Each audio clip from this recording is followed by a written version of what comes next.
आज मैं एक्सप्लेन करने जा रहा हूँ एक 15 साल की लड़की की कहानी। इसका नाम मेलिसा होता है। वो सारे लोग इसके भोलेपन का फायदा उठाते हैं और इन सारी चीजों से काफी परेशान होने से मेलिसा सारे लोगों के साथ टपाटप करती है। और आगे उसके साथ क्या होता है हम इस एक्सप्लेनेशन में जानेंगे। दोस्तों, आज की हमारी मूवी का नाम है मेलिसा पी, जिसे 2005 में रिलीज किया गया था। मूवी शुरू होती है और हम देखते हैं 15 साल की एक लड़की को। वो अपने घर पर अपनी मॉम और ग्रैंड मदर के साथ रहती है।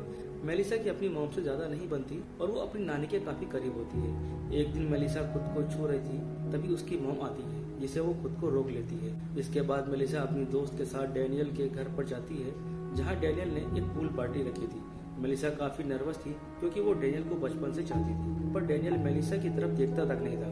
तभी वो देखती है कि पार्टी में सब मस्ती कर रहे होते हैं। तभी मेलिसा उनके साथ स्विम करने के लिए जाती है और पूल के पास जाकर बैठ जाती है। तभी डैनियल उसे पानी में खींच लेता है, पर मेलिसा को स्विमिंग नहीं आती थी। ये बात जब डैनियल को पता चलती है तो वो उसे पकड़कर किनारे तक ले आता है। फिर दोनों बातें करते हैं और फिर डैनियल पूल से बाहर निकलता है और कहता है कि चलो मैं तुम्हें पार्क दिखाता हूँ। मेलिसा उसके पीछे जाती है। तब डैनियल कहता है कि मैं तुम्हें स्विमिंग सिखा सकता हूँ, लेकिन जब तुम यहाँ पर अकेली आओगी। डैनियल पूछता है कि क्या तुम यहाँ आओगी? तब मेलिसा खुश होकर कहती है कि हाँ। फिर डैनियल उसे अपने पास बुलाता है और उनमें बातें होने लगती हैं, जहाँ मेलिसा उसे बताती है कि वो वर्जिन है। तब डैनियल उससे कहता है कि क्या तुम मुझसे कुछ चाहती हो? क्या तुम्हें मुझे किस करना है? तब मेलिसा हाँ करती है और उसे किस करने जाती है, लेकिन डैनियल कहता है कि उससे पहले तुम्हें मेरे पप्पू को किस करना होगा। मेलिसा चौंक जाती है, पर डैनियल उसका क्रश था, इसलिए वो उसे मना नहीं कर पाती। फिर डैनियल वहाँ से जाने लगता है और कहता है कि शायद अगली बार तुम्हें होठ पर किस करने को मिलेगी। फिर हमें कुछ दिन बाद का सीन दिखाया जाता है, जहाँ उसके स्कूल का फर्स्ट डे था। मेलिसा डैनियल का वेट करती है, पर डैनियल नहीं आता।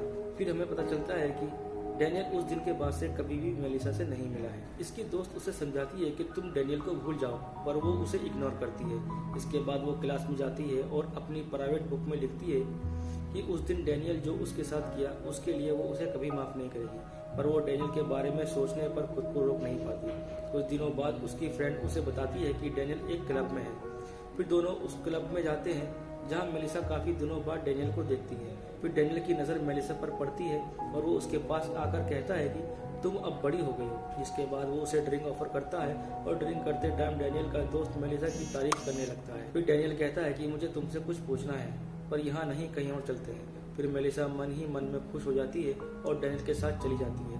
डैनियल उसे अपने घर ले जाता है और कहता है कि क्या तुम मेरे साथ किस करना चाहती हो? फिर वो दोनों किस करने लगते हैं। फिर डैनियल पूछता है कि क्या तुम अभी भी वर्जिन हो? मेलिसा कहती है हाँ। फिर डैनियल पूछता है कि क्या तुम मेरे साथ टपाटप करना चाहोगी? फिर मेलिसा मुस्कुराने लगती है। तब डैनियल उसके कपड़े उतारता है और दोनों इंटीमेट होते हैं। जब डैनियल का हो जाता है तो वो उसे पागल कहकर वहाँ से चला जाता है। जिसके बाद मेलिसा पूरी तरह से बदल जाती है और कसम खा लेती है कि अब वो किसी की भी फीलिंग के बारे में नहीं सोचेगी और अपनी जिंदगी अपने हिसाब से जिएगी। इसके बाद हम देखते हैं कि उसकी ग्रैंड मदर स्मोक करने की वजह से काफी बीमार हो जाती है और उन्हें हॉस्पिटल में भर्ती करना पड़ता है। मेलिसा को यह बात जरा भी अच्छी नहीं लगती है, पर उसकी ग्रैंड मदर उसको समझाती है और घर जाने पर मेलिसा की उसकी मॉम से बहस हो जाती है, क्योंकि उसे लगता है कि उसकी मॉम ने जानबूझकर उसकी ग्रैंड मदर को वहाँ भेजा है। उसकी मॉम उसे समझाने की कोशिश करती है, लेकिन वो उसकी एक भी नहीं सुनती। इसके बाद वो फ्रेश होने जाती है, जहाँ वो खुद को छूने लगती है। अगले दिन मेलिसा अपनी फ्रेंड के साथ कॉफी शॉप पर जाती है, जहाँ एक आदमी उसे देख रहा था। फिर तब मेलिसा अपनी फ्रेंड से कहती है कि देखो मैं कैसे इसे पागल बनाती हूँ। जिसके बाद वो उसकी तरफ देखने लगती है और अजीब हरकतें करने लगती है।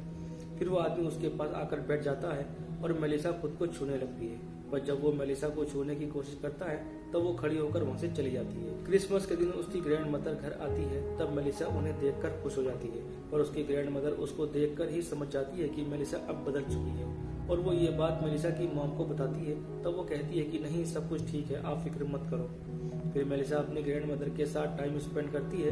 तब उसकी ग्रैंड मदर उसे बताती है कि कैसे उसे जवानी में एक लड़के ने धोखा दिया था, पर उसने खुद को संभाल लिया। फिर एक दिन मेलिसा को डैनियल का कॉल आता है और वो कहता है कि मैं तुम्हें बहुत मिस कर रहा हूँ, क्या हम मिल सकते हैं?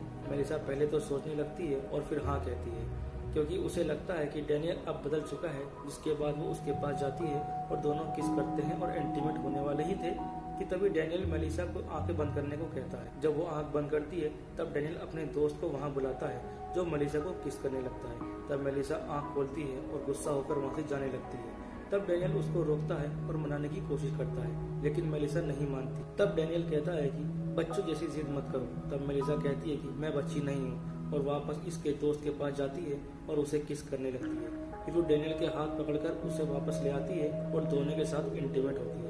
दरअसल यहाँ मेलिसा डेनियल को जलाने के लिए थ्रीसम करने को तैयार हो गई थी, या शायद वो थ्रीसम को ट्राई भी करना चाहती थी। अगले दिन वो ये सारी बातें अपनी फ्रेंड को बताती है।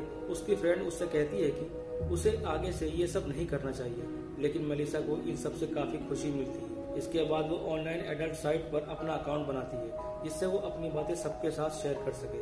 फिर एक दिन उसके स्कूल से उन्हें एक म्यूजियम में ले जाया जाता है। जब वो म्यूजियम में बैठी थी, तभी एक आदमी उसके पास आकर बैठता है, जो म्यूजियम में ही काम करता था, और वो उसके साथ भी इंटीमेट हो जाती है। मेलिसा अपनी सारी फीलिंग्स को अपनी प्राइवेट बुक में लिखती जाती है। एक दिन जब वो स्कूल जाती है, तब वो देखती है कि उसकी प्राइवेट बुक क्लास में सब पढ़ रहे होते हैं, और वहाँ उसकी बेस्ट फ्रेंड भी होती है, जिसे वो उस पर गुस्सा होकर वहाँ से चली जाती है। इसके बाद वो अपनी ग्रैंड मदर से मिलने जाती है, जहाँ वो देखती है कि उसकी ग्रैंड मदर को उसका जीवन साथी मिल चुका है। तब वो सोचती है कि काश मुझे भी कोई ऐसा मिल जाए जो उसे प्यार करे।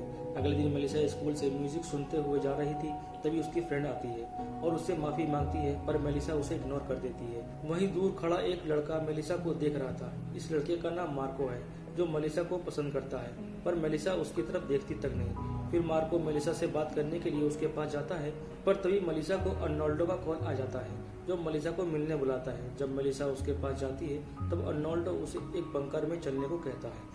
पहले तो मेलिसा मना कर देती है, पर अर्नोल्डो उसे मना लेता है। फिर वो मेलिसा की आंख पर पट्टी बांधकर उसे बंकर के अंदर ले जाता है, जहाँ अर्नोल्डो के काफी सारे दोस्त भी वहाँ पर आए हुए थे। फिर वो सब मेलिसा को छूने लगते हैं, और मेलिसा सबके साथ बारी बारी से इंटीमेट होती है। फिर हम मेलिसा की मॉम को देखते हैं, जो मेलिसा के कमरे में जाती है, जहाँ उसे मेलिसा की प्राइवेट बुक मिलती है, जहाँ उन्हें मेलिसा के बारे में सब कुछ पता चल जाता है। फिर वो मेलिसा को कॉल करती हैं, पर मेलिसा कॉल का जवाब नहीं देती, जिससे वो ये सारी बातें मेलिसा की ग्रैंड मदर को बताने जाती है। पर वहाँ जाने पर उन्हें पता चलता है कि मेलिसा की ग्रैंड मदर अब नहीं रही।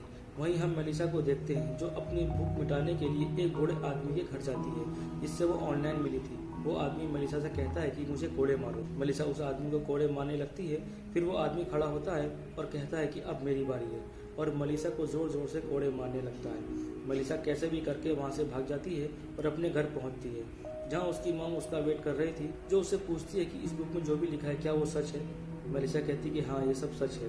तब मेलिसा की मॉम उसका ध्यान न रखने की वजह से उससे माफ़ी मांगती है। इसके बाद मेलिसा का एडिक्शन छूट जाता है और ये मूवी यहीं खत्म हो जाती है। आपको ये मूवी कैसी लगी हमें कमेंट करके ज़रूर बताना, और हमारे चैनल को ज़रूर सब्सक्राइब करना।